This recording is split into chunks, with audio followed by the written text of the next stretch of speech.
이 장부가 열리는 순간 가족은 전부 공범이 된다. 여러분, 안녕하세요.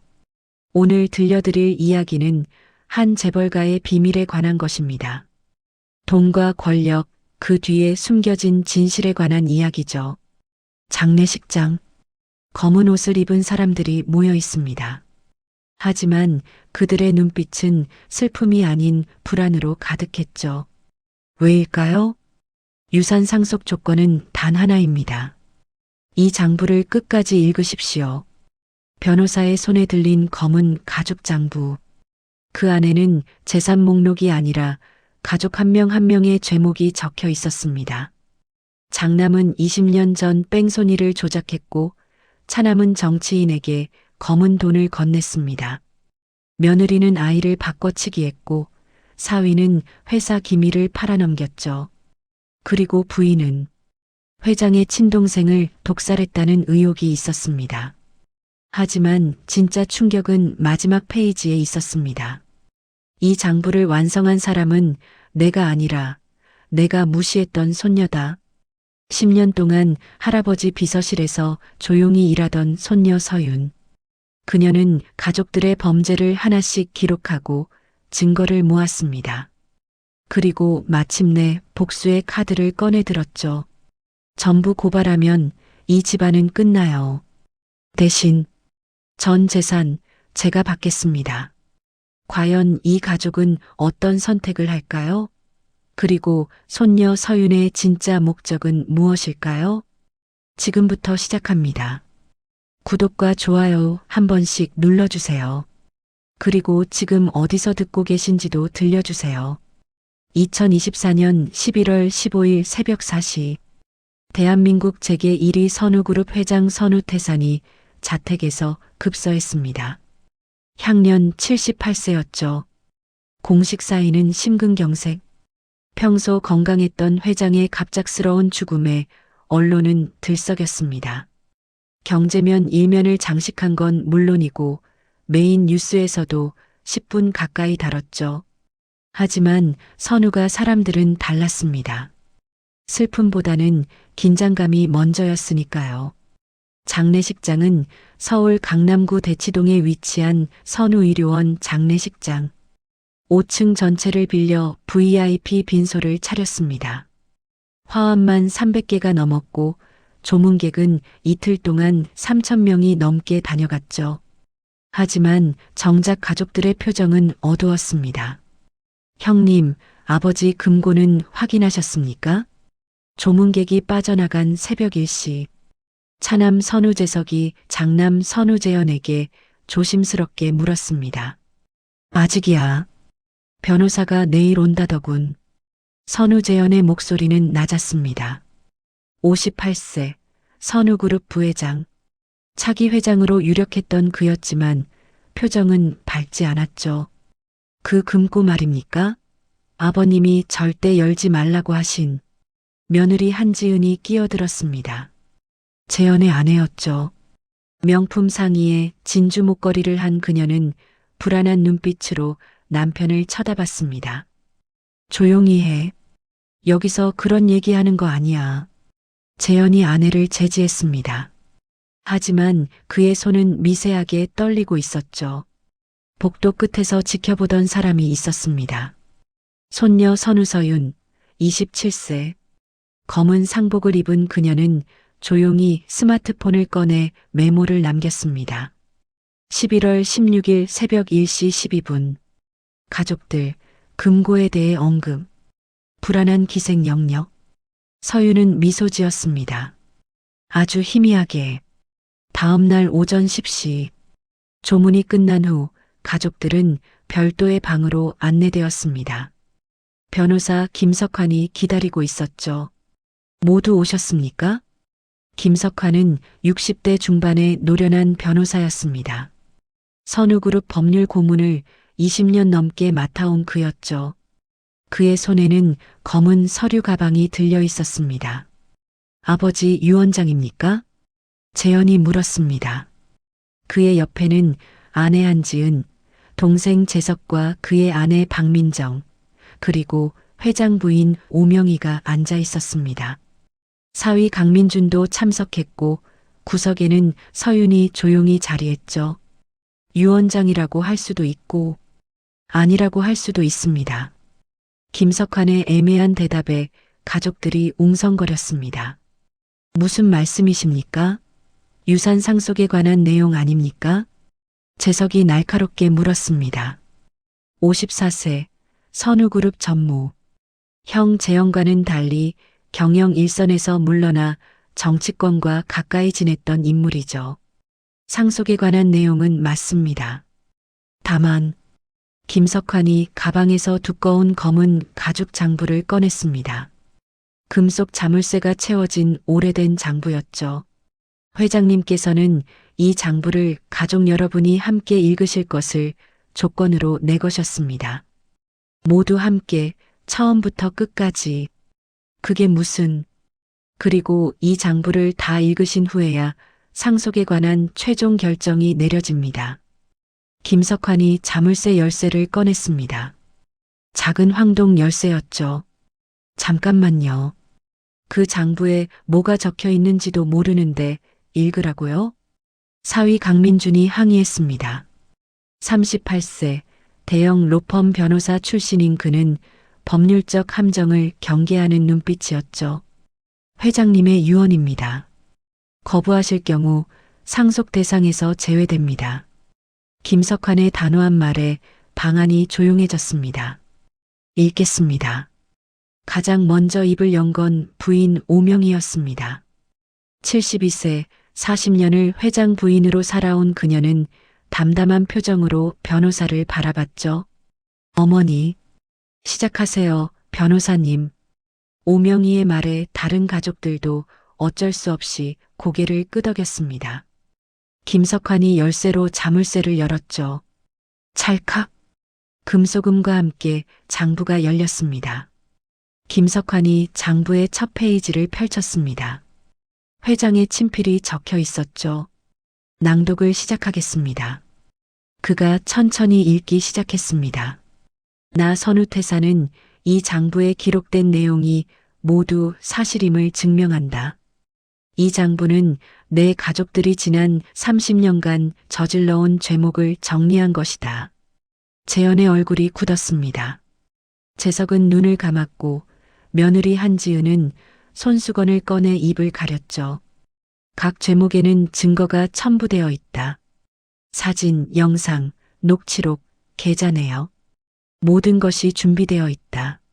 아버지, 이게 대체... 재현이 중얼거렸지만 김석환은 계속 읽었습니다. 이 장부를 끝까지 읽은 자만이 상속의 자격을 얻는다. 중간에 나가는 자는 상속권을 포기한 것으로 간주한다. 그리고 김석환이 잠시 멈췄습니다.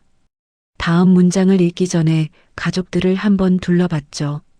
죄목이 낭독될 때마다 해당 인물의 상속 지분은 10%씩 감소한다. 뭐라고요? 재석이 벌떡 일어났습니다. 하지만 김석환은 손을 들어 그를 제지했습니다. 앉으십시오. 회장님의 유언입니다. 재석은 이를 악물고 다시 앉았습니다. 그의 아내 박민정은 창백한 얼굴로 남편의 손을 꽉 잡았죠. 그럼 시작하겠습니다. 첫 번째 죄목. 김석환이 다음 페이지를 넘겼습니다. 장남 선우재현. 2003년 7월 15일 강남구 청담동에서 발생한 교통사고 관련. 재현의 얼굴이 하얗게 질렸습니다. 2003년 7월 15일 새벽 2시 30분. 선우재현은 청담동 사거리에서 귀가 중이었습니다. 김석환의 목소리가 차분하게 이어졌습니다. 하지만 그 내용은 결코 차분하지 않았죠. 당시 그는 혈중 알코올 농도 0.15%의 만취 상태였습니다. 제한속도 50km 도로를 110km로 주행하던 중 횡단보도를 건너던 행인을 충격했습니다. 그건 재현이 말을 꺼내려 했지만 김석환은 멈추지 않았습니다. 피해자는 당시 28세 여성 이수진 씨. 현장에서 즉사했습니다. 선우재현은 차에서 내리지도 않고 도주했고 일시간 후 자택에 도착해 아버지 선우태산 회장에게 연락했습니다. 방 안이 숨소리조차 들리지 않을 만큼 조용해졌습니다. 회장은 즉시 비서실장을 보내 사고 차량을 폐차장으로 옮겼고 CCTV 영상을 확보해 삭제했습니다. 그리고 당시 선우그룹 계열사에서 일하던 운전기사 박성호 씨에게 5억 원을 주고 자수를 종용했습니다. 아버지, 재현의 목소리가 떨렸습니다. 그의 아내 한지은은 남편의 팔을 붙잡고 있었지만 그녀의 손도 떨리고 있었죠. 박성호 씨는 3년형을 선고받고 복역했습니다. 출소 후 선우그룹에서 10억 원을 추가로 받았고 현재는 부산에서 소형 식당을 운영 중입니다. 김석환이 장부에서 사진 한 장을 꺼냈습니다. 사고 당시 블랙박스 영상을 캡처한 것이었죠. 흐릿하지만 운전석의 얼굴이 보였습니다. 재현이었습니다. 이건 폐기됐어야 할 자료야. 재현이 떨리는 목소리로 말했습니다. 회장님께서 보관하고 계셨습니다. 그리고 이것도 있습니다. 김석환이 또 다른 서류를 꺼냈습니다. 박성호와의 합의서, 계좌 이체 내역, 그리고 당시 경찰서장과의 통화 녹취록까지. 형님이 사람을 죽였다는 겁니까? 재석이 형을 쳐다봤습니다. 그의 눈빛에는 충격과 함께 묘한 안도감이 섞여 있었죠. 나는 정신이 없었어. 너무 취해서 사람을 죽이고 도망쳤다고요? 그것도 20년 동안 숨기고. 재석의 목소리가 높아졌습니다. 조용히 하세요. 아직 다 읽지 않았습니다. 김석환이 두 사람을 제지했습니다.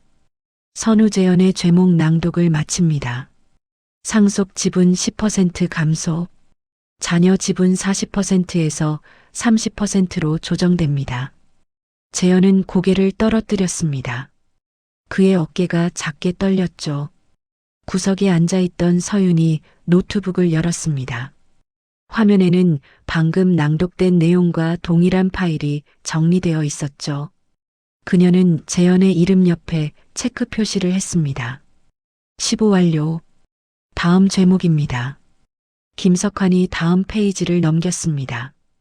이번에는 재석의 얼굴이 굳었죠. 차남 선우재석.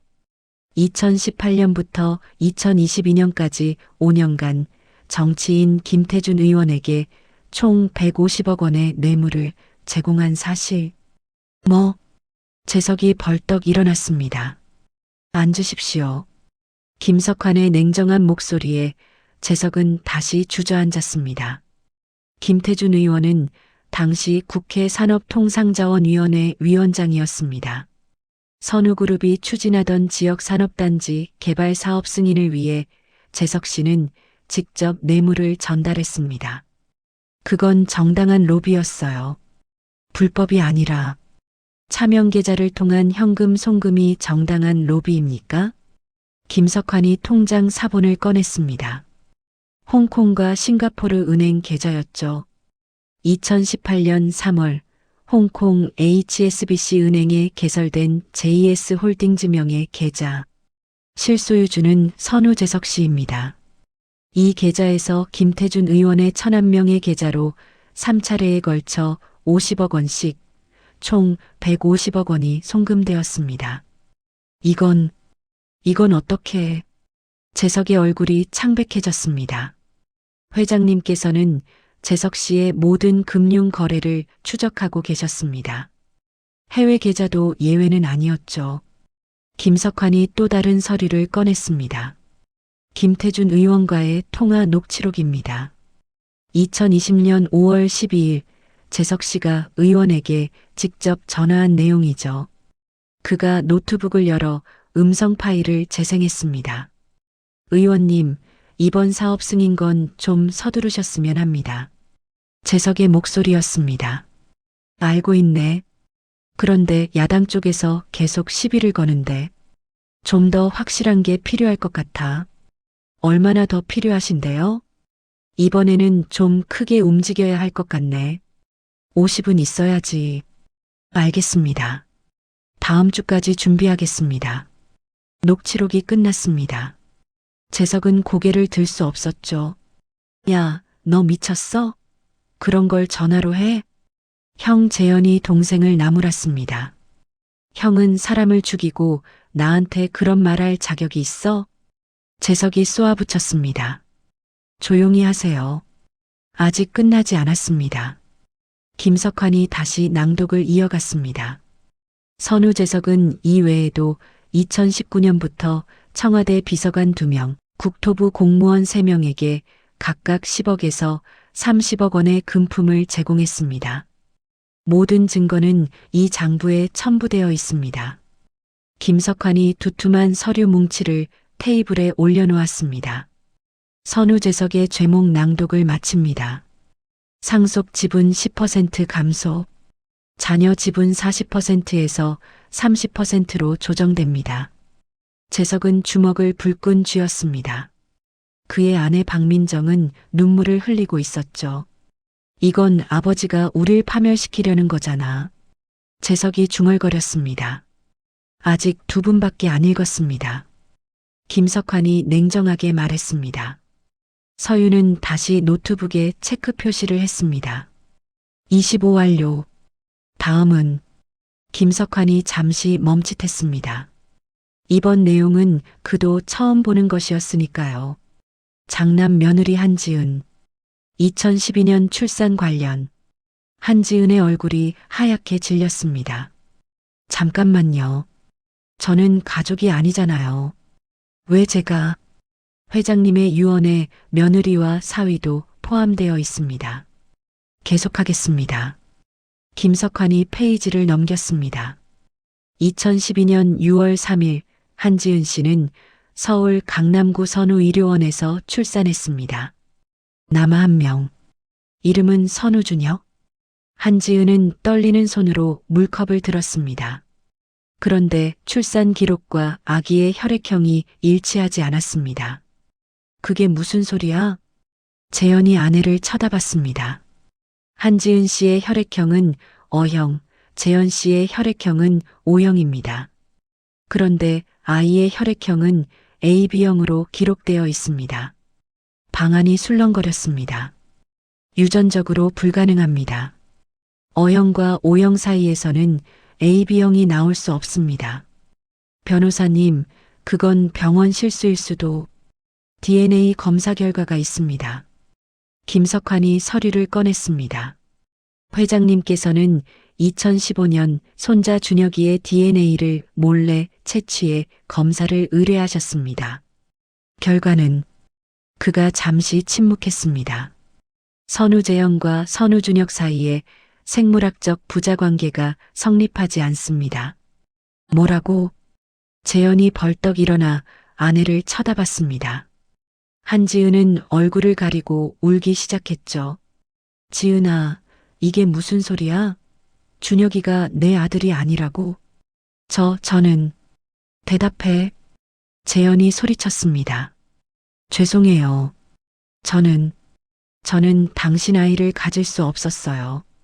한지은이 흐느끼며 말했습니다. 무슨 소리야? 당신이 불임이었어요. 결혼 전 검사에서 나왔지만 시아버님이 숨기라고 하셨어요. 대신 아이를 하나 마련하라고. 충격적인 고백이었습니다. 회장님은 재현 씨의 불임 사실을 알고 계셨습니다. 김석환이 의료 기록을 꺼냈습니다. 2011년 선우의료원 비뇨기과 검사 결과. 선우재현 무정자증 진단. 회장님은 이 사실을 비밀로 하고 한지은 씨에게 지시를 내렸습니다. 아버지가 알고 있었다고? 재현은 주저앉았습니다.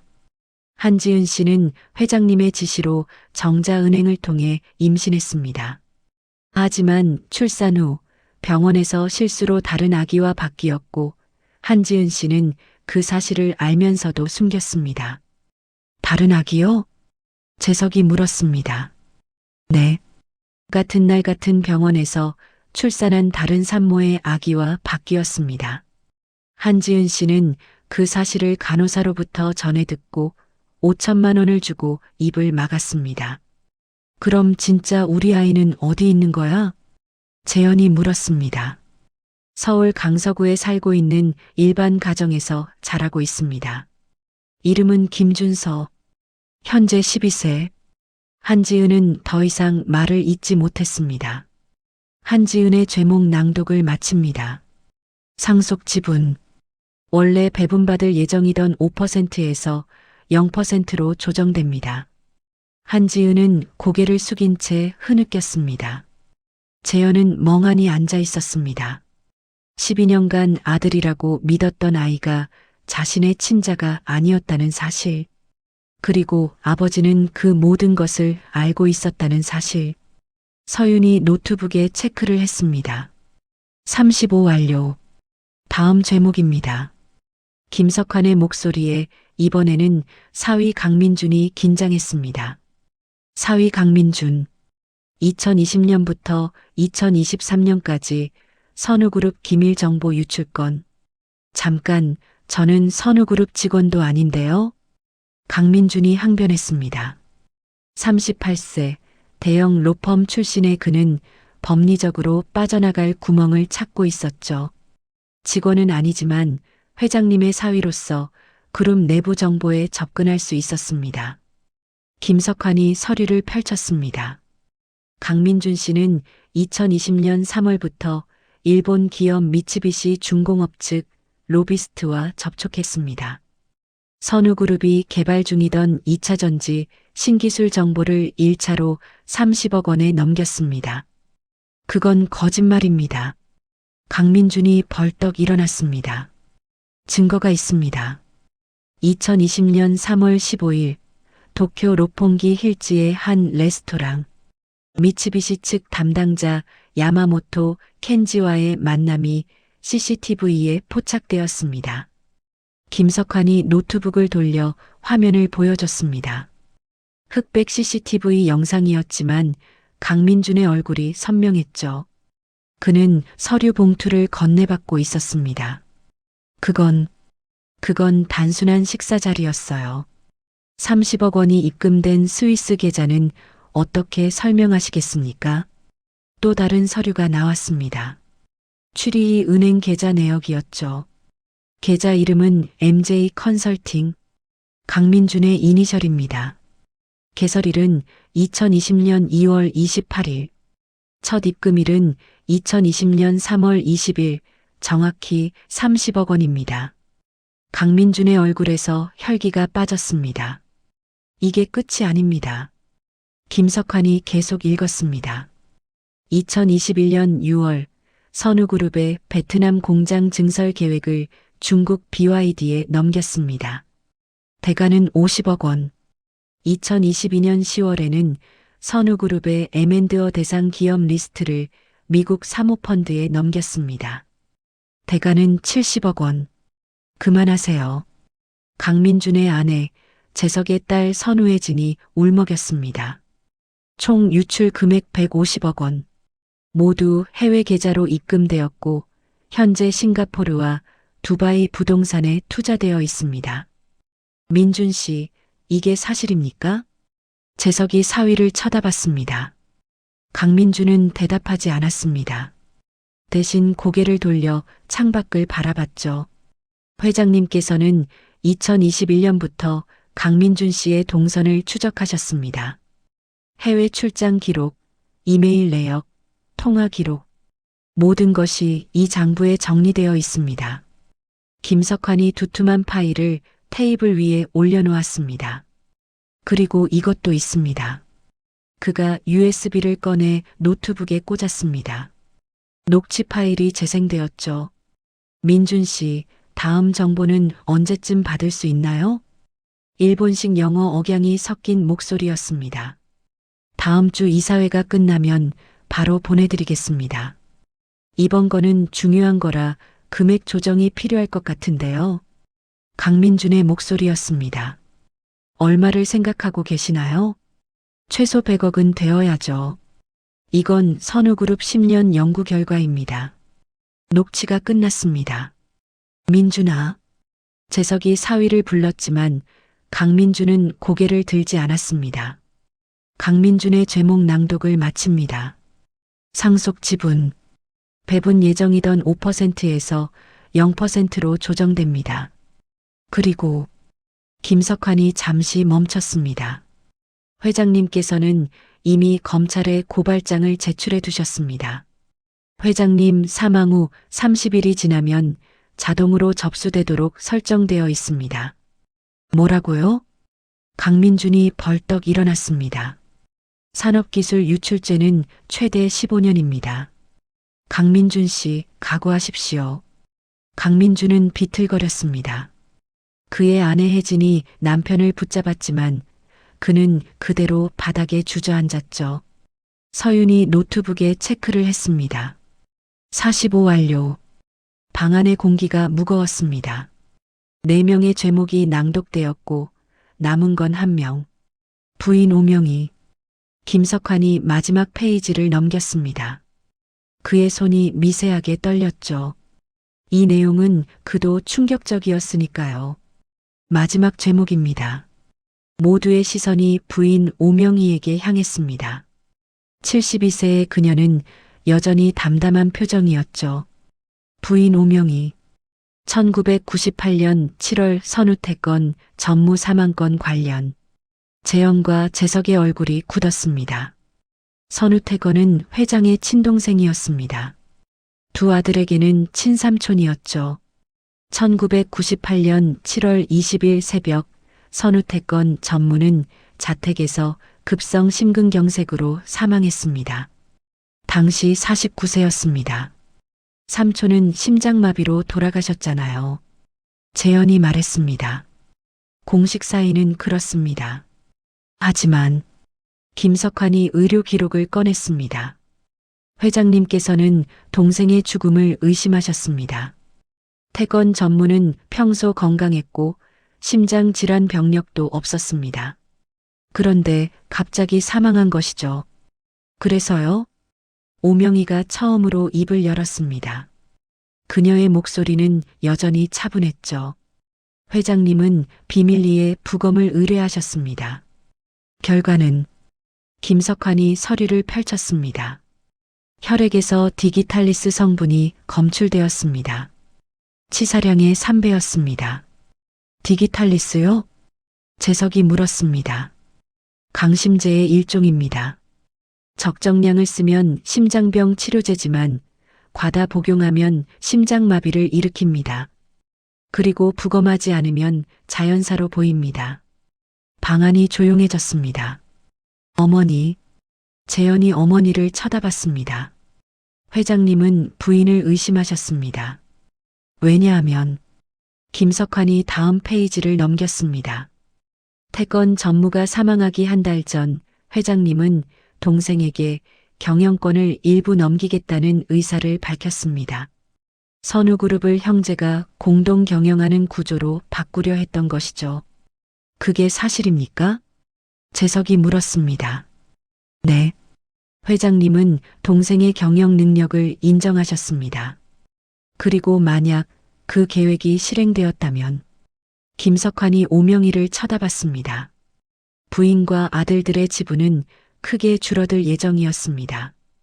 오명희는 여전히 무표정이었습니다. 회장님은 증거를 더 수집하셨습니다.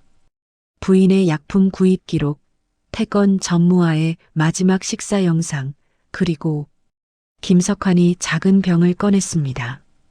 이것은 태건 전무가 마지막으로 마신 차에 담긴 찻잔입니다. 회장님께서 25년간 보관하고 계셨죠. 최근 기술로 재분석한 결과 디기탈리스 성분이 검출되었습니다. 그건 증거가 안 됩니다. 오명희가 차분하게 말했습니다. 25년 전 물건을 어떻게 보관했는지도 모르고 누가 나중에 손 뗐을 수도 있죠. 그래서 회장님은 이것도 준비하셨습니다. 김석환이 노트북을 열었습니다. 영상이 재생되었죠. 화면에는 1998년 7월 19일 저녁 선우가 저택의 거실이 보였습니다. 태건 전무와 오명희가 마주 앉아 차를 마시고 있었죠. 형님께서 그런 말씀을 하셨다니 영광입니다. 제가 잘할 수 있을지 모르겠습니다. 태건의 목소리였습니다. 형님은 당신을 믿으시니까 그런 결정을 하신 거예요.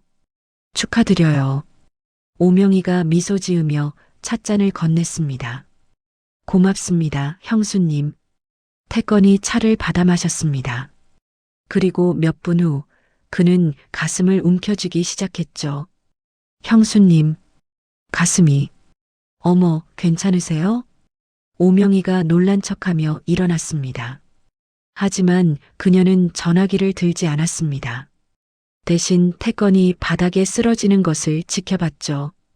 5분 후 태건은 움직임을 멈췄습니다. 그제야 오명희가 전화기를 들었습니다. 여보세요? 구급차 좀 불러주세요. 시동생이 쓰러졌어요. 영상이 끝났습니다. 방 안은 정적이었습니다. 어머니, 이게 재현이 떨리는 목소리로 말했습니다. CCTV였나요? 오명희가 물었습니다. 아닙니다. 회장님께서 직접 숨겨둔 카메라였습니다. 동생을 의심했기 때문이 아니라 부인을 의심했기 때문입니다. 김석환의 말에 오명희는 처음으로 표정이 흔들렸습니다. 어머니, 정말 삼촌을 죽이신 겁니까? 재석이 물었습니다. 오명희는 한참을 침묵했습니다. 그리고 천천히 입을 열었죠. 너희 아버지는 동생을 너무 사랑했어. 능력도 있고 성격도 좋고 모두가 좋아했지. 그래서 회사를 나눠주려고 했어. 그녀의 목소리는 담담했습니다. 그럼 너희는? 너희 형제는 어떻게 되는 건데? 이미 삼촌이 경영권을 가져가면 너희는 그저 월급쟁이 임원으로 평생을 살아야 했어. 그래서 삼촌을 죽였다고요? 재현이 믿을 수 없다는 표정으로 물었습니다. 난 엄마야. 엄마는 자식을 위해서라면 뭐든 할 수 있어. 오명희의 눈빛이 차가웠습니다. 아버지는 알고 계셨습니까? 재석이 물었습니다. 알았겠지. 그래서 이 영상을 25년간 보관한 거잖아. 하지만 날 고발하지 않았어. 왜겠어? 오명희가 쓸쓸하게 웃었습니다. 너희 때문이야. 만약 내가 감옥에 가면 너희는 살인자의 아들이 되는 거야. 그래서 너희 아버지는 참았어. 25년 동안. 김석환이 장부를 덮었습니다. 오명희의 죄목 낭독을 마칩니다. 상속 지분 30%에서 0%로 조정됩니다. 그리고 회장님 사망 후 60일 뒤 이 영상과 모든 증거는 경찰에 자동 제출됩니다. 오명희는 고개를 끄덕였습니다. 마치 예상했다는 듯이. 서윤이 노트북에 마지막 체크를 했습니다. 55 완료. 김석환이 장부의 마지막 페이지를 펼쳤습니다. 아직 끝나지 않았습니다. 가족들이 고개를 들었습니다. 이미 충분히 충격적이었는데 더 있다는 말에 모두가 긴장했죠. 회장님의 마지막 메시지입니다. 김석환이 읽기 시작했습니다. 나는 25년 동안 이 가족의 죄를 알고 있었다. 하지만 침묵했다. 왜냐하면 그들이 내 가족이었기 때문이다. 재영과 재석은 고개를 숙였습니다. 하지만 침묵이 그들을 더 큰 죄인으로 만들었다는 것도 안다. 그래서 나는 이 장부를 만들기로 결심했다. 하지만 나 혼자서는 할 수 없었다. 김석환이 잠시 멈추고 서윤을 쳐다봤습니다. 그래서 나는 손녀 서윤에게 부탁했다. 10년 전 그녀가 20살이 되던 해부터 모두의 시선이 서윤에게 향했습니다. 서윤아. 재석이 조카를 쳐다봤습니다. 서윤이 천천히 일어났습니다. 그녀는 노트북을 들고 테이블 앞으로 걸어갔죠. 안녕하세요. 저는 선우서윤입니다. 그녀의 목소리는 차분했습니다. 저는 10년 동안 할아버지 비서실에서 인턴으로 일했습니다. 명목상으로는요. 실제로는 서윤이 노트북을 돌려 화면을 보여줬습니다. 수백 개의 파일이 정리되어 있었죠. 가족들의 범죄를 기록하는 게 제 일이었습니다. 뭐? 재현이 놀라 일어났습니다. 큰아버지의 뺑소니 사건. 제가 블랙박스 영상을 복구했습니다. 작은아버지의 뇌물 사건. 제가 해외 계좌를 추적했습니다. 서윤이 파일들을 하나씩 열어 보여줬습니다. 큰어머니의 아이 바꿔치기. 제가 병원 기록을 해킹해서 찾아냈습니다. 매형의 기술 유출. 제가 그의 이메일을 모니터링했습니다. 너 이 미친. 재석이 조카에게 다가가려 했지만 김석환이 막아섰습니다. 그리고 할머니의 독살 사건. 이건 할아버지께서 직접 조사하셨지만 증거를 디지털화하고 정리한 건 저였습니다. 서윤이 할머니 오명희를 쳐다봤습니다. 오명희는 손녀를 조용히 바라보고 있었죠. 왜? 재현이 물었습니다. 왜 이런 짓을 했냐고요? 서윤이 큰아버지를 쳐다봤습니다. 제 어머니 때문입니다. 내 어머니? 네. 재민 삼촌의 아내였던 제 어머니요. 방안이 조용해졌습니다. 선우재민은 회장의 막내 아들이었습니다. 하지만 10년 전 교통사고로 사망했죠. 삼촌의 사고도 사고가 아니었습니다. 서윤이 새로운 파일을 열었습니다. 2014년 12월 24일. 삼촌은 영동대교에서 추락사했습니다. 블랙아이스 때문이라고 했죠. 하지만 화면에 CCTV 영상이 재생되었습니다. 삼촌의 차 뒤에 다른 차가 있었습니다. 그 차가 삼촌 차를 들이받았고 삼촌은 추락했습니다. 그게 우연이었을 수도. 우연이 아닙니다. 서윤이 다른 영상을 보여줬습니다. 주차장 CCTV였죠. 사고 일주일 전 삼촌의 차 브레이크가 조작되었습니다. 이 사람이 했습니다. 화면에는 한 남자가 삼촌의 차 밑으로 들어가는 모습이 보였습니다. 이 사람은 누구입니까? 김석환이 물었습니다. 큰아버지 회사 직원입니다. 이름은 최진수. 그리고 서윤이 통장 내역을 보여줬습니다. 사고 후 일주일 뒤 그의 계좌로 5억 원이 입금되었습니다. 보낸 사람은 그녀가 큰아버지를 쳐다봤습니다. 큰아버지, 당신입니다. 재현의 얼굴이 하얗게 질렸습니다. 나는 왜 그랬습니까? 서윤의 목소리가 차가워졌습니다. 삼촌이 할아버지의 후계자로 내정되었기 때문이죠. 당신이 아니라 삼촌이요. 재현은 대답하지 못했습니다. 제 어머니는 삼촌이 죽고 3개월 후 자살했습니다. 그때 저는 17살이었습니다. 서윤의 눈에 눈물이 고였습니다.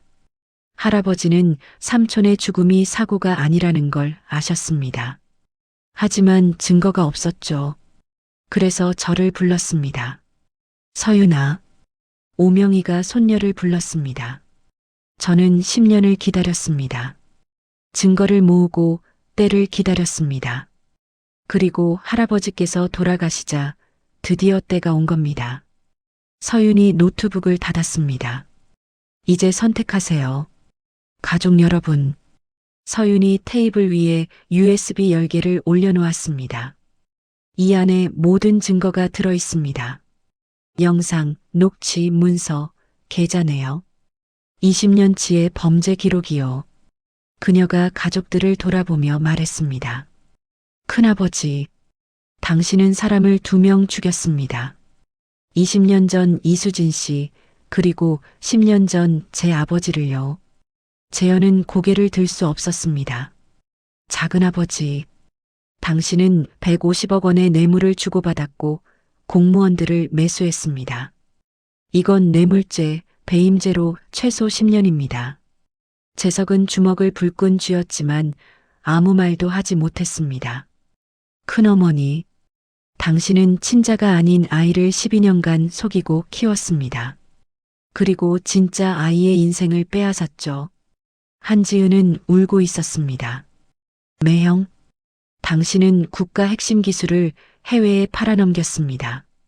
산업기술 유출죄는 최대 15년, 외환관리법 위반까지 더하면 20년도 가능합니다. 강민주는 창백한 얼굴로 바닥만 쳐다보고 있었습니다. 그리고 할머니, 서윤이 오명이를 쳐다봤습니다. 당신은 사람을 독살했습니다. 공소시효가 25년이니까 아직 1년 남았네요.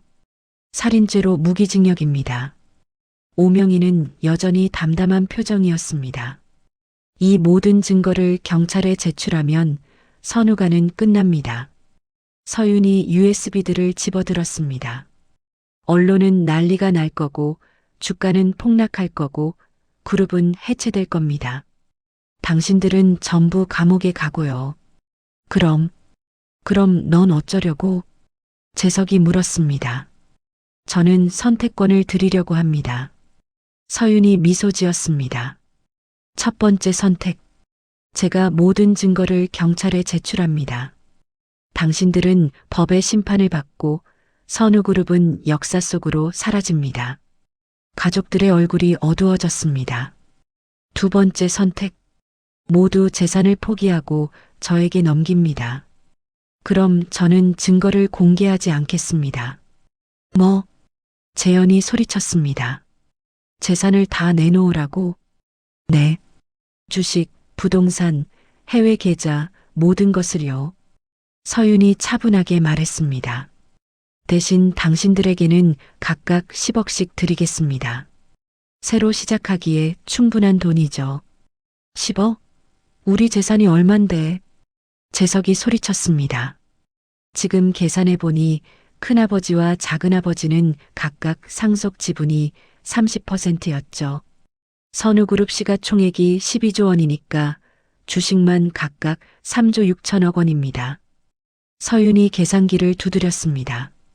여기에 개인 재산까지 합치면 각각 5조는 넘을 겁니다. 10억은 0.02%네요. 미친. 이게 말이 돼? 재현이 믿을 수 없다는 표정으로 말했습니다.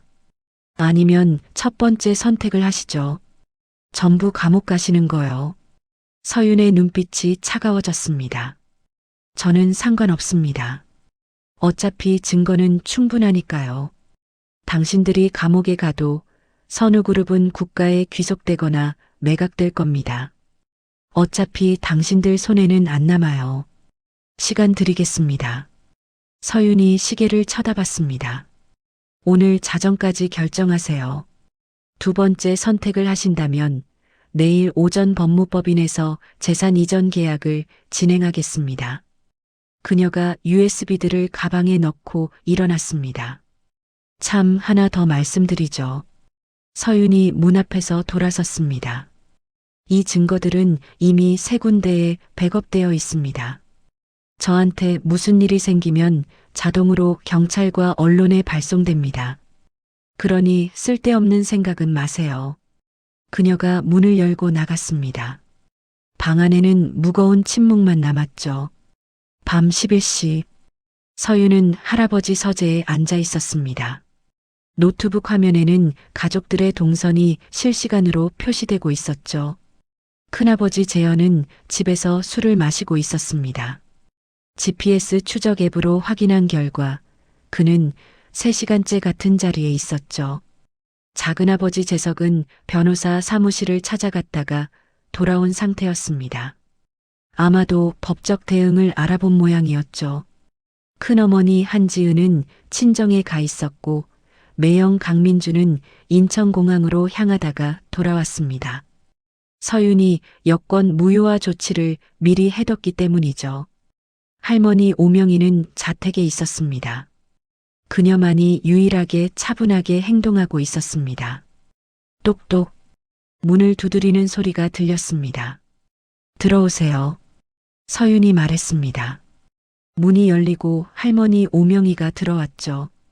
할머니, 앉아도 되겠니? 그러세요. 오명이가 소파에 앉았습니다. 그녀는 서윤을 조용히 바라봤죠. 똑똑하구나. 내 아버지를 닮았어. 감사합니다. 미안하다는 말은 안 할 거야. 나는 내가 한 일을 후회하지 않으니까. 오명희의 목소리는 담담했습니다. 저도 할머니께 미안하다는 말은 안 하겠습니다. 저 역시 후회하지 않으니까요. 두 사람이 마주보며 미소 지었습니다. 묘하게 닮은 미소였죠. 내가 이기겠구나. 할머니께서 져주시는 거죠. 그렇게 볼 수도 있겠네. 오명희가 창밖을 바라봤습니다. 너희 할아버지는 착한 사람이었어. 너무 착해서 약했지. 그래서 내가 나쁜 일은 다 맡았어. 그래서 사람을 죽였습니까? 그래. 가족을 지키기 위해서. 오명희가 서윤을 돌아봤습니다. 너도 그러고 있잖니. 내 아버지를 위해, 어머니를 위해. 우리는 닮았어, 서윤아. 서윤은 대답하지 않았습니다. 난 두 번째를 선택하겠어. 오명희가 말했습니다. 재산을 포기하신다는 말씀이신가요? 그래. 어차피 이제 나이도 많고 돈이 그렇게 많이 필요한 것도 아니야. 10억이면 여생을 편히 살 수 있어. 감옥은 가기 싫으신가 봐요. 당연하지. 70이 넘어서 감옥에 가고 싶은 사람이 어디 있겠니? 오명희가 쓸쓸하게 웃었습니다. 다른 사람들도 설득하겠어. 결국 선택지는 하나밖에 없으니까. 고맙습니다, 할머니. 고마울 건 없어. 이건 거래야. 우리는 자유를 얻고 너는 재산을 얻는 거지. 오명희가 일어났습니다. 잘해라, 서윤아. 선우그룹을 지켜. 최선을 다하겠습니다. 오명희가 문을 열고 나갔습니다. 서윤은 다시 노트북 화면을 쳐다봤죠. 자정까지 일시간이 남았습니다. 오전 2시 서윤의 휴대폰이 울렸습니다. 변호사 김석환이었죠. 모두 동의했습니다. 김석환의 목소리가 들렸습니다. 재현 씨, 재석 씨, 한지은 씨, 강민준 씨, 오명희 여사.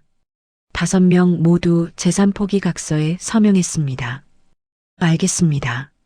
내일 오전 10시에 법무법인에서 뵙겠습니다. 네. 그리고 서윤 씨. 김석환이 잠시 머뭇거렸습니다. 회장님께서 당신을 자랑스러워 하실 겁니다. 감사합니다. 서윤이 전화를 끊었습니다. 그녀는 창밖을 바라보며 눈을 감았죠. 아빠, 엄마. 이제 됐죠? 눈물 한 방울이 볼을 타고 흘러내렸습니다. 다음 날 오전 10시 서울 서초구의 한 대형 법무법인.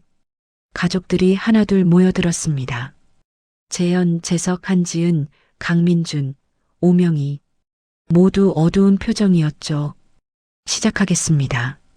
김석환이 서류들을 펼쳤습니다. 재산 이전 계약서입니다. 선우재현 씨의 모든 재산을 선우서윤 씨에게 양도한다는 내용입니다. 재현이 펜을 들었습니다. 그의 손이 떨렸죠. 형님. 재석이 형을 불렀습니다. 괜찮아. 어차피 선택지가 없잖아. 재현이 서명했습니다.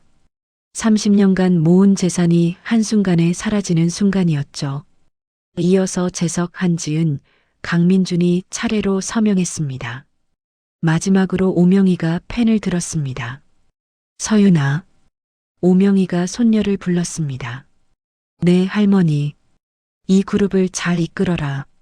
내 할아버지가 평생을 바쳐 만든 거야. 그러겠습니다. 오명희가 서명했습니다. 이것으로 모든 재산 이전이 완료되었습니다. 김석환이 서류를 정리했습니다. 선우서윤 씨는 이제 선우그룹 최대 주주이자 선우가의 유일한 상속인입니다. 서윤이 고개를 숙여 인사했습니다. 감사합니다. 가족들이 하나씩 자리에서 일어났습니다. 재현이 문 앞에서 멈춰섰죠. 서윤아. 내 큰아버지. 내 아버지한테 미안하다고 전해줘. 재현이 고개를 숙이고 나갔습니다. 다른 가족들도 하나씩 떠났죠. 마지막까지 남은 건 서윤과 김석환 뿐이었습니다. 힘드셨죠? 김석환이 물었습니다. 괜찮습니다. 이미 각오했던 일이니까요. 서윤이 미소 지었습니다. 회장님께서 마지막으로 남기신 편지가 있습니다. 김석환이 봉투를 꺼냈습니다. 할아버지의 친필 봉투였죠. 서윤이 봉투를 받아 뜯었습니다. 편지지를 펼쳤죠. 사랑하는 손녀 서윤에게. 이 편지를 읽고 있다면 모든 계획이 성공한 것이겠구나. 할아버지는 내가 10년간 견뎌준 것에 감사한다. 그리고 미안하다. 너무 무거운 짐을 지게 해서. 하지만 할아버지는 너를 믿었다. 내가 이 가족의 죄를 바로잡을 수 있다고. 그리고 선우그룹을 올바르게 이끌 수 있다고. 재현이는 약했다. 재석이는 욕심이 많았다. 재민이, 내 아버지만이 유일하게 착하고 올곧은 아이였지. 그래서 할아버지는 재민이를 후계자로 정했었다. 하지만 그 결정이 재민이를 죽음으로 몰고 갔구나. 할아버지의 잘못이다. 이제 내가 그 자리를 이어받아라. 내 아버지가 했을 일들을 대신해라. 선우그룹을 정의롭게, 떳떳하게 이끌어라. 그리고 행복해라, 서윤아. 너는 할아버지가 가장 자랑스러워하는 손녀란다. 사랑한다. 할아버지가. 서윤의 눈에서 눈물이 흘러내렸습니다. 그녀는 편지를 가슴에 꼭 안았죠. 회장님께서 서윤 씨를 얼마나 아끼셨는지 아시죠? 김석환이 조용히 말했습니다. 네, 알아요. 서윤이 눈물을 닦았습니다. 이제 시작입니다. 서윤 회장님. 김석환이 명함을 내밀었습니다. 명함에는 선우그룹 법률고문 김석환이라고 적혀 있었죠. 제가 도와드리겠습니다. 감사합니다, 변호사님. 서윤이 명함을 받았습니다. 그녀는 창밖을 바라봤습니다. 서울의 빌딩들이 햇살을 받아 빛나고 있었죠. 이제 시작이야. 6개월 후 선우그룹 신임 회장에 선우서윤 씨가 선임되었습니다. 뉴스 앵커의 목소리가 울려 퍼졌습니다. 28세의 최연소 재벌 총수 탄생입니다. 선우서윤 회장은 취임 기자회견에서 그룹의 대대적인 개혁을 약속했습니다. 화면에는 검은 정장을 입은 서윤이 연단에 서 있었습니다. 저는 할아버지 선우태산 회장의 뜻을 이어받아 선우그룹을 정직하고 투명한 기업으로 만들겠습니다. 서윤의 목소리는 단호했습니다. 먼저 그룹 내 모든 비리를 조사하고 척결하겠습니다. 두 번째, 불법 정치 자금은 일체 중단합니다.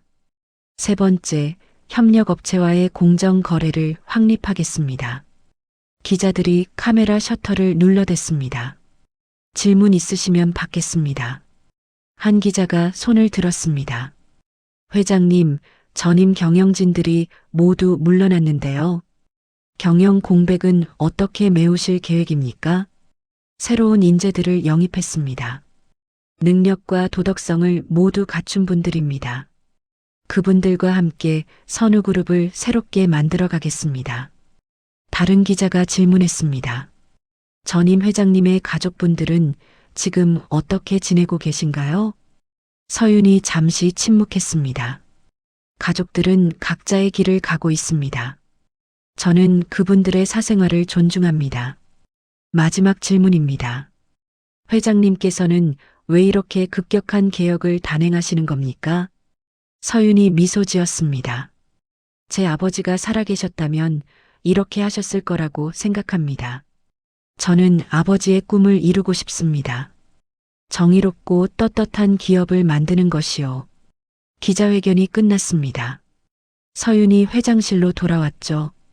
회장님, 오늘 일정 확인해 드립니다. 비서 박미연이 태블릿을 들고 들어왔습니다. 오후 2시에 계열사 사장단 회의, 오후 4시에 노조 대표단 면담, 오후 6시에 협력업체 간담회입니다. 알겠습니다. 그리고 미연 씨. 네, 회장님. 아까 말씀드린 장학재단 설립건은 어떻게 됐나요? 법무팀에서 서류 준비 중입니다. 다음 주면 설립 신청 들어갑니다. 재단 이름은 정하셨어요? 네.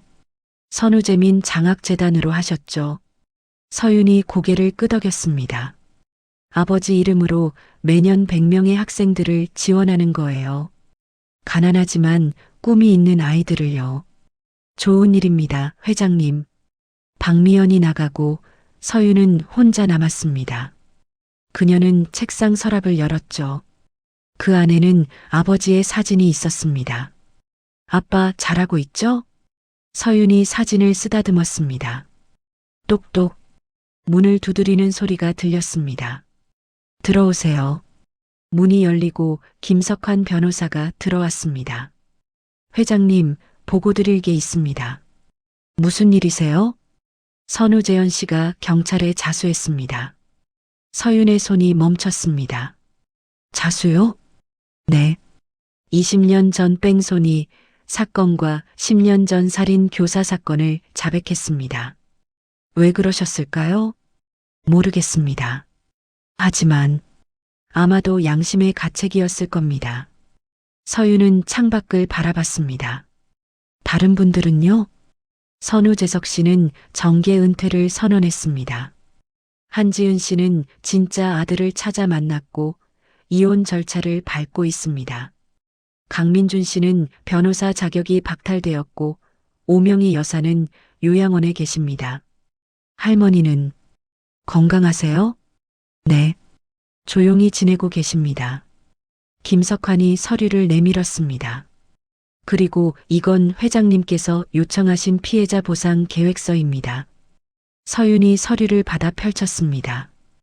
20년 전 뺑소니 피해자 이수진 씨 유족에게 10억 원, 바꿔치기 피해 아동 김준서 군에게 교육비 전액 지원, 기술 유출로 피해를 입은 직원들에게 보상금 지급, 모두 실행에 옮기겠습니다. 감사합니다, 변호사님. 김석환이 나가고 서윤은 다시 아버지 사진을 쳐다봤습니다. 아빠, 저는 복수를 한 걸까요? 아니면 정의를 실현한 걸까요? 사진 속 아버지는 환하게 웃고 있었습니다. 잘 모르겠어요. 하지만 이제는 앞으로 나아가야겠죠. 서윤이 사진을 서랍에 넣고 일어났습니다. 그녀는 거울 앞에 서서 정장을 다듬었죠. 선우서윤 회장. 이제 시작이야. 그녀가 미소 지으며 문을 열고 나갔습니다. 1년 후 선우그룹 3분기 영업이익 역대 최대 기록. 선우서윤 회장 투명 경영으로 국민 호감도 1위. 선우그룹 정직한 기업 이미지로 주가 30% 상승. 언론은 선우그룹의 성공을 연일 보도했습니다. 서윤의 개혁이 성과를 내고 있었던 것이죠. 서윤은 회장실에서 신문들을 펼쳐놓고 읽고 있었습니다. 그녀의 책상 위에는 할아버지의 편지가 액자에 담겨 있었죠. 똑똑. 들어오세요. 문이 열리고 박미연이 들어왔습니다. 회장님, 방문객이 계십니다. 누구죠? 선우재현 씨입니다. 서윤의 손이 멈췄습니다. 큰아버지가요? 네. 만나시겠습니까? 서윤은 잠시 고민했습니다. 그리고 고개를 끄덕였죠. 모셔오세요. 잠시 후 재현이 들어왔습니다. 1년 만에 본 그는 많이 야윈 모습이었죠. 죄수복을 입고 있었습니다. 앉으세요, 큰아버지. 서윤이 소파를 가리켰습니다. 재현이 조심스럽게 앉았죠. 어떻게 나오셨어요? 면회 시간을 이용해서 왔어. 교도관이 밖에서 기다리고 있어. 그러시군요. 둘 사이에 침묵이 흘렀습니다. 서윤아. 재현이 입을 열었습니다. 응? 미안하다. 재현의 눈에 눈물이 맺혔습니다. 내 아버지를, 재민이를 죽인 건 나야. 내가 욕심이 많아서, 회장 자리가 탐나서. 알아요. 용서해달라는 건 아니야. 난 용서받을 자격이 없어. 그냥 미안하다는 말을 하고 싶었어. 서윤은 큰아버지를 바라봤습니다. 큰아버지. 응. 저는 큰아버지를 미워했어요.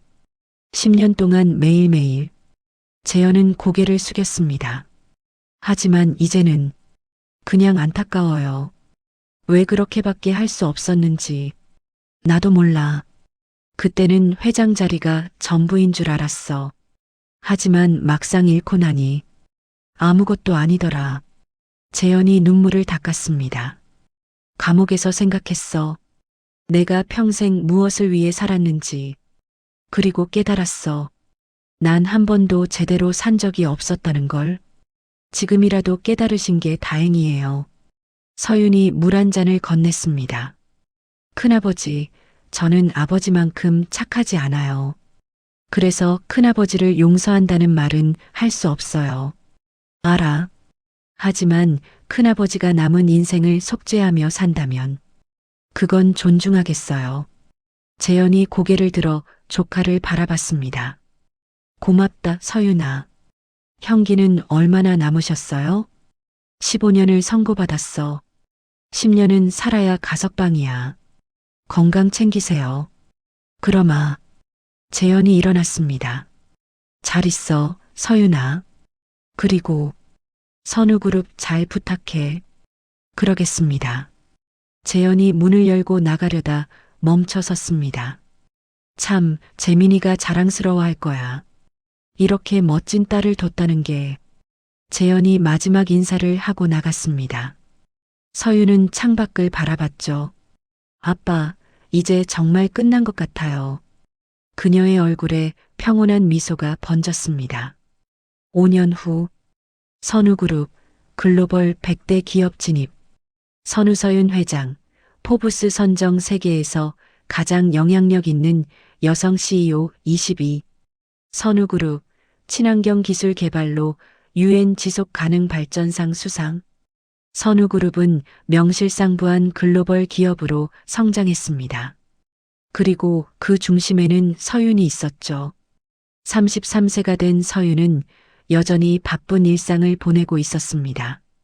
하지만 그녀의 얼굴에는 5년 전과 다른 여유가 있었죠. 회장님, 오늘 마지막 일정입니다.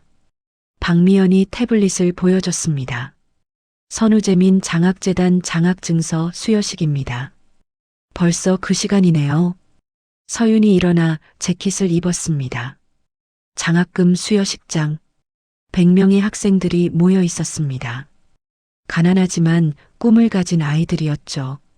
축하합니다, 여러분. 서윤이 연단에 섰습니다. 여러분은 오늘부터 선우재민 장학생입니다. 이 장학재단은 제 아버지를 기리기 위해 만들어졌어요. 학생들이 박수를 쳤습니다. 제 아버지는 정직하고 올곧은 분이셨습니다. 그리고 꿈을 가진 사람들을 응원하는 분이셨죠. 서윤이 아버지 사진을 보여줬습니다. 여러분도 각자의 꿈을 향해 정직하게 나아가세요. 그게 제 아버지가 바라시던 거예요. 수여식이 끝나고 한 학생이 서윤에게 다가왔습니다. 회장님, 감사합니다. 18세 남학생이었습니다. 이름표에는 김준서라고 적혀 있었죠. 서윤의 눈이 커졌습니다. 혹시 강서구에 사세요? 네. 어떻게 아셨어요? 그냥 궁금해서요. 서윤은 알고 있었습니다. 이 학생이 바로 12년 전 바꿔치기 된 진짜 큰아버지의 아들이라는 것을. 꿈이 뭐예요? 의사가 되고 싶어요. 가난한 사람들을 무료로 치료해주는 의사요. 멋진 꿈이네요. 서윤이 미소 지었습니다. 꼭 이루세요. 선우그룹이 도와드릴게요. 감사합니다. 준서가 환하게 웃으며 돌아갔습니다. 서윤은 그의 뒷모습을 바라보며 생각했죠. 아버지의 핏줄이 이렇게 자라고 있네요. 착하게. 저녁. 서윤은 아버지 묘소를 찾았습니다. 매년 이맘때면 혼자 찾아오곤 했죠. 아빠, 잘 지내죠? 서윤이 묘비 앞에 꽃을 놓았습니다. 저는 잘 지내요. 바쁘지만 보람 있어요. 아빠가 하고 싶었던 일들을 대신하고 있으니까요. 바람이 불었습니다. 오늘 준서라는 학생을 만났어요. 큰아버지의 진짜 아들이요. 착하더라고요. 의사가 되고 싶대요. 서윤이 미소 지었습니다. 아빠는 어떻게 생각하세요? 제가 복수를 한 걸까요?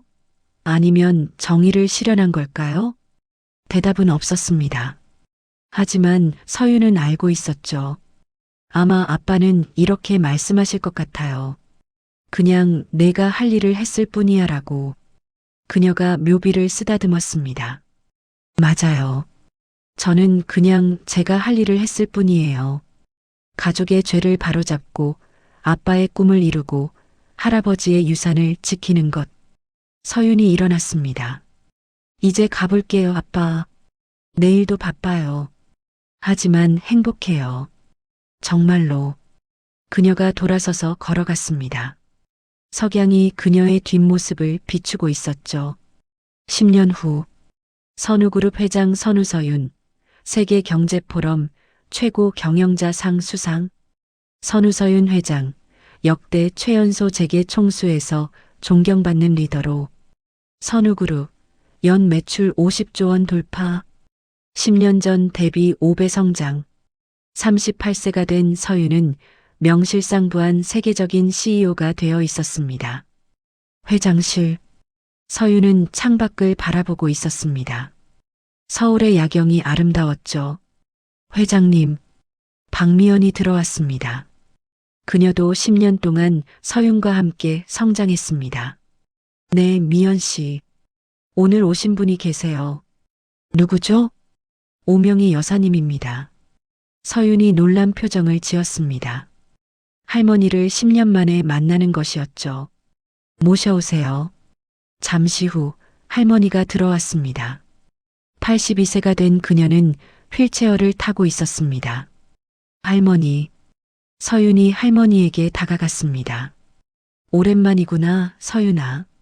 오명희의 목소리는 여전히 또렷했습니다. 어떻게 오셨어요? 내가 보고 싶었어. 그리고 할 말이 있어서. 앉으세요. 서윤이 할머니를 소파 옆으로 안내했습니다. 잘 지내고 있더구나. 뉴스로 봤어. 덕분이에요, 할머니. 무슨 덕분이야? 다 내 능력이지. 오명희가 서윤의 손을 잡았습니다. 서윤아, 할머니가 죽기 전에 하고 싶은 말이 있어. 할머니. 아니야, 들어줘. 나 이제 얼마 안 남았어. 의사가 그러더라. 서윤의 눈에 눈물이 맺혔습니다. 할머니는 평생 후회 없이 살았어. 내가 한 선택들을 후회하지 않아. 오명희가 창밖을 바라봤습니다. 하지만 한 가지는 후회해. 내 아버지 재민이를 지키지 못한 것. 할머니가 잘못하신 게 아니에요. 아니야. 내가 재현이를 제대로 가르쳤어야 했어. 그랬다면 재민이가 죽지 않았을 거야. 오명희의 목소리가 떨렸습니다. 미안하다, 서윤아. 내 아버지를 지켜주지 못해서. 서윤이 할머니를 안았습니다. 괜찮아요, 할머니. 다 지나간 일이에요. 너는 착하구나. 재민이를 닮았어. 오명희가 손녀의 머리를 쓰다듬었습니다. 할머니, 한 가지 물어봐도 돼요? 그래. 할머니는 행복하셨어요? 오명희가 잠시 생각했습니다. 행복했던 순간도 있었어. 너희들이 어렸을 때 온 가족이 모여 식사하던 때. 그때는 행복했어. 지금은요? 지금은 평온해. 행복과는 다르지만 나쁘지 않아. 할머니가 미소 지었습니다. 서윤아, 너는 행복하니? 서윤이 고개를 끄덕였습니다. 네, 저는 행복해요. 바쁘지만 의미 있는 일을 하고 있으니까요. 그럼 됐다. 그게 가장 중요한 거야. 오명희가 가방에서 작은 상자를 꺼냈습니다. 이거 줄게. 이게 뭐예요? 서윤이 상자를 열었습니다. 안에는 오래된 반지가 들어 있었죠. 내 할아버지가 나한테 프러포즈할 때 준 반지야. 이제 내가 가져. 할머니, 이건 받아. 선우가의 여자 가장에게 물려주는 거야. 이제 넌 이 집안의 진짜 가장이니까. 서윤이 반지를 받았습니다. 반지 안쪽에는 작은 글씨가 새겨져 있었죠. 명희에게 영원히 사랑해. 마이너스 태산. 할아버지가 할머니를 얼마나 사랑하셨는지 알아요? 알아. 그래서 더 미안해. 그 사랑을 배신한 것 같아서. 아니에요. 할아버지는 끝까지 할머니를 사랑하셨어요. 그래서 고발하지 않으신 거잖아요. 오명희의 눈에서 눈물이 흘러내렸습니다. 고맙다, 서윤아. 할머니와 손녀는 한참을 안고 있었습니다. 얼마 후 오명희가 떠났습니다. 서윤은 혼자 회장실에 남아 반지를 바라봤죠. 그날 밤 서윤은 집에서 오래된 장부를 꺼냈습니다. 할아버지의 비밀 장부였죠. 그녀는 장부를 천천히 넘기며 읽었습니다. 가족들의 죄목이 하나하나 적혀 있었습니다. 마지막 페이지에 도달했을 때 서윤은 멈췄습니다. 거기에는 아직 쓰이지 않은 빈 페이지가 하나 남아 있었죠. 서윤이 펜을 들었습니다. 그리고 천천히 글을 쓰기 시작했습니다. 손녀 선우서윤. 10년간 가족을 감시하고 증거를 모았다. 그들의 자유와 재산을 빼앗았다. 법적으로는 정당했지만 도덕적으로는 의문이다. 나는 복수자인가, 정의의 집행자인가, 아직도 잘 모르겠다. 하지만 한 가지는 확실하다. 나는 다시는 이런 장부를 만들지 않을 것이다. 선우가의 어둠은 나에게서 끝난다. 앞으로는 빛만을 기록하겠다. 선한 일들, 정직한 순간들, 아름다운 기억들. 이것이 내가 할아버지께 드리는 마지막 보고서다. 선우서윤. 서윤이 장부를 덮었습니다. 그리고 서재의 벽난로에 장부를 집어넣었죠. 불길이 타오르며 장부를 태웠습니다. 20년간의 죄목들이 제가 되어 사라졌습니다. 서윤은 그 모습을 지켜보며 생각했습니다. 이제 정말 끝이야. 2년 후 선우그룹 오명희 회장 부인 별세. 향년 84세. 할머니의 부고가 전해졌습니다. 서윤은 장례식장으로 향했죠. 장례식장은 조용했습니다. 언론은 오지 않았고 가족들만 모였습니다. 상주는 서윤이었습니다. 재현은 아직 복역 중이었고 재석은 외국에 있었으며 다른 가족들은 연락이 끊긴 상태였죠. 조의를 표합니다. 한 노인이 들어왔습니다. 서윤이 고개를 들어보니 큰아버지 재현이었습니다. 가석방을 받았나 봤죠. 큰아버지. 서윤아. 재현은 많이 늙어 있었습니다. 60대 중반이었지만 70대처럼 보였죠. 어머니를 뵈러 왔어. 들어가세요. 재현이 영정 앞에 무릎을 꿇었습니다. 그는 한참을 그 자리에 있었죠. 어머니, 아들이 찾아왔습니다. 늦게 와서 죄송합니다. 재현의 목소리가 떨렸습니다. 어머니는 항상 저를 위해 모든 것을 하셨죠. 저는 그걸 몰랐습니다. 아니, 알았지만 당연하게 여겼습니다. 그가 고개를 숙였습니다. 이제야 깨달았습니다. 어머니의 사랑이 얼마나 무거운 것이었는지. 재현이 절을 올렸습니다. 저녁이 되었습니다. 조문객들이 모두 떠나고 서윤과 재현만 남았죠. 서윤아. 네, 큰아버지. 나 이제 어디로 가야 할지 모르겠어. 재현의 목소리는 지쳐 있었습니다. 집도 없고 가족도 없고 할 일도 없어. 감옥에 있을 때는 나와서 뭘 하면서 살까 생각했는데 막상 나와보니 아무것도 없더라. 서윤이 큰아버지를 바라봤습니다. 큰아버지, 한 가지 제안이 있어요. 뭔데? 선우재민 장학재단에서 일하시는 건 어떠세요? 재현이 놀란 표정으로 조카를 봤습니다. 내가? 네. 재단에서 학생들을 상담하고 멘토링하는 일이요. 큰아버지는 경영 경험도 많으시고 인생의 쓴맛도 보셨잖아요. 하지만 나는 재민이를 죽인 사람인데. 그래서요. 아버지를 죽인 분이 아버지의 이름으로 학생들을 돕는다면 그게 진짜 속죄 아닐까요? 재현의 눈에 눈물이 고였습니다. 정말 날 받아줄 거니? 큰아버지가 진심으로 뉘우치신다면요. 재현이 고개를 숙였습니다. 고맙다, 서윤아. 정말 고맙다. 내일부터 출근하세요. 월급은 많지 않아요. 상관없어. 돈이 문제가 아니야. 재현이 일어났습니다. 그의 등이 많이 굽어 있었지만 얼굴에는 희망이 보였습니다. 5년 후 선우서윤 회장 마침내 결혼. 신랑은 의사. 45세가 된 서윤이 결혼했습니다. 신랑은 선우의료원의 내과 전문의였죠. 결혼식장. 많은 사람들이 축하하러 왔습니다. 직원들, 장학생들, 협력업체 대표들. 그리고 한쪽 구석에는 재현이 앉아 있었습니다. 그는 조용히 조카의 행복을 지켜보고 있었죠. 아빠 대신 제가 신부 아버지 역할을 하겠습니다. 큰아버지 재현이 서윤의 팔을 잡았습니다. 큰아버지, 재민이가 살아 있었다면 이 역할을 했을 거야. 내가 대신하는 게 맞아. 두 사람이 함께 버질로드를 걸었습니다. 하객들이 박수를 쳤죠. 신랑 옆에 선 서윤은 환하게 웃고 있었습니다.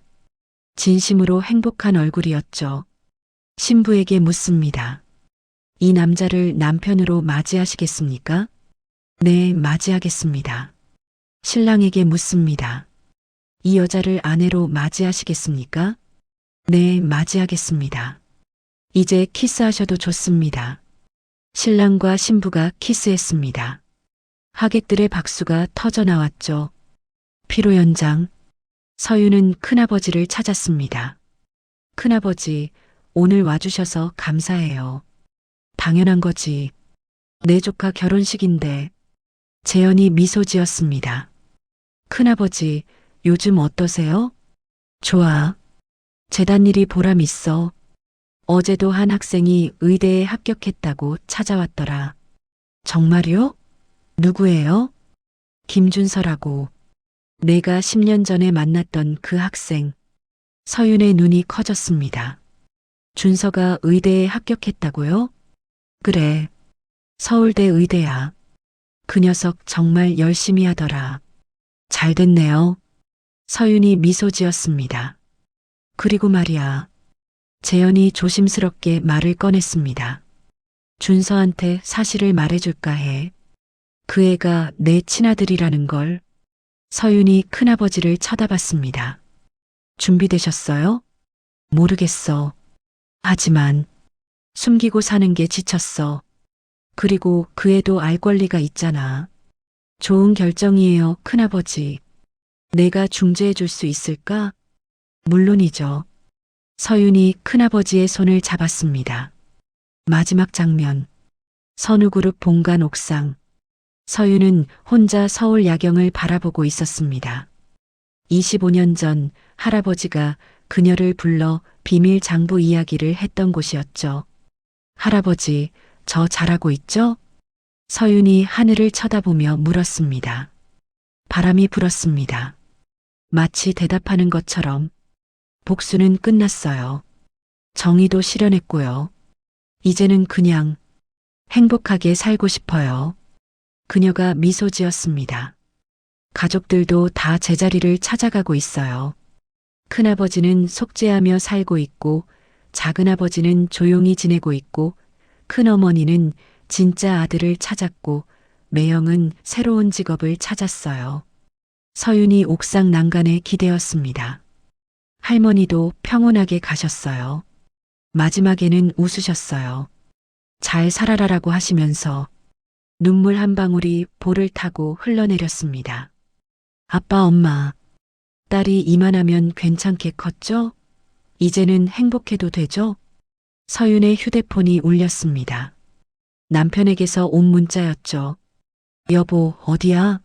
집에서 기다리고 있어. 저녁 준비했어. 서윤이 미소 지으며 답장을 보냈습니다. 지금 가. 조금만 기다려.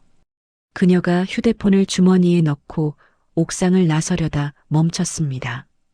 그리고 마지막으로 서울 야경을 한 번 더 바라봤죠.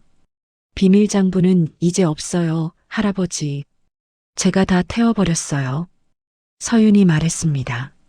앞으로는 빛나는 기록만 남기겠어요. 좋은 일들, 행복한 순간들, 사랑하는 사람들. 그녀가 돌아서서 걸어갔습니다. 이제 정말 새로운 시작이에요. 서윤의 뒷모습이 문 너머로 사라졌습니다. 그리고 옥상에는 평화로운 바람만 남았죠. 끝. 이것으로 이야기를 마칩니다.